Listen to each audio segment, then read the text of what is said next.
So the key to good French toast is really letting that bread soak in the egg and milk and vanilla mixture for a good 20 minutes, because the thicker the bread, the more dense the bread, the longer it will take to let that mixture really get through.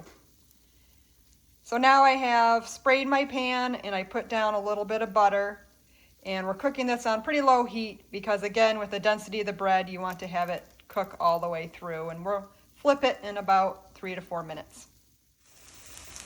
Aren't they beautiful? I just flipped them, and the butter makes the nice little crispy edges, and we'll go ahead and let that cook until it's completely cooked through.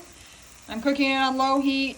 I have a gas range, so I'm on about a 4, I guess, and just let it do its thing. It's going to be amazing.